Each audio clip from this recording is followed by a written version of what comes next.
Howdy, folks. This is Jason, and I am also known as Combat Ineffective. And Tonster is playing a game in my T-54 Mod 1 on Arctic Region, also known as Mannerheim Line previously. And the Mod 1's an interesting vehicle. It's probably got the best armor of any Tier 8 medium or close to it. It's got 90 millimeters of side armor. I think 90 millimeters of armor on the sides of the turret, and the mantlet is can stand up to almost 250 pen. If you get up to around 250 and you hit the mantlet straight on, you can pen it pretty reliably. But the mantlet is quite small, and the cheeks are swept back very drastically, such that it's basically an auto bounce ankle. If you keep this thing hull down, you can do quite well. And even if you show the hull, the upper plate's 120 millimeters and it's very sloped. So you can get quite a lot of bounces off of that as well, up to 200 millimeters of armor effective armor pretty easily. Anyway, Tony is trying to 3-mark my Mod 1. It took me like 2,000 games to even 2-mark it, but he is much better at this game than I am, and he is giving a master class on how to bully lower tiers especially. He would be probably bullying higher tiers, except most of them are not here. He does give the Progetto what for, which is his equal tier. Ooh, and we have a explosion there, pretty nice.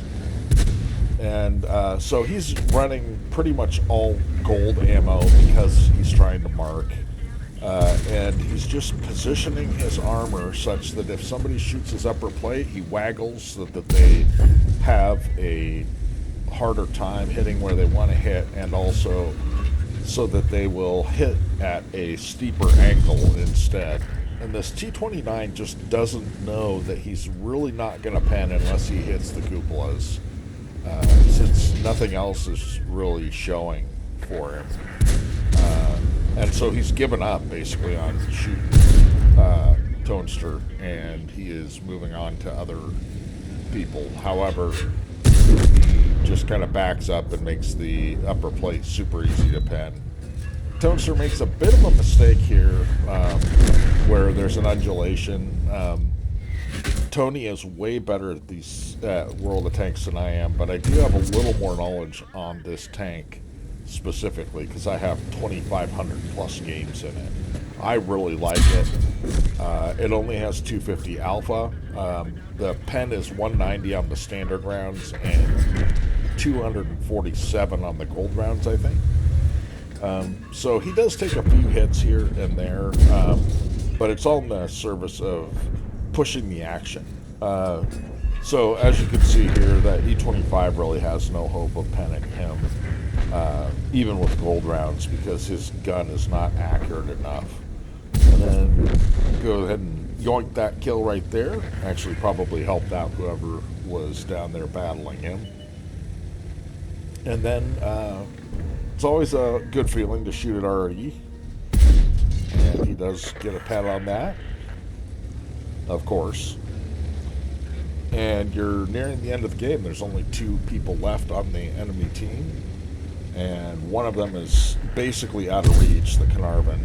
So Tony suspects that the Borsig is up in that corner up there. But you can see the light tank cruising up there to take a peek.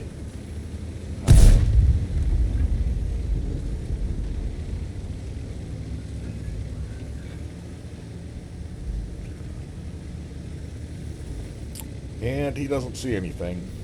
However, spoiler alert, Tony here stops thinking, oh, well, maybe he is up there, but then he thinks, oh, it looks like maybe he's over there. But it does turn out he is actually up in the corner where Tony thought he was. So this is a pretty good game. I didn't bring up the end of game stats. I forgot to do that, but basically this turns out to be an ace and a high caliber, and he loses some credits because he's shooting gold, but not a lot of credits. And that's pretty much the end of the game. He's going to get some assist here as he proxies this guy. And there you go. A beautiful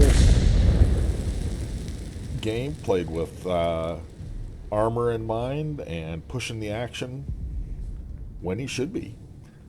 Thanks for watching, and I will see you later.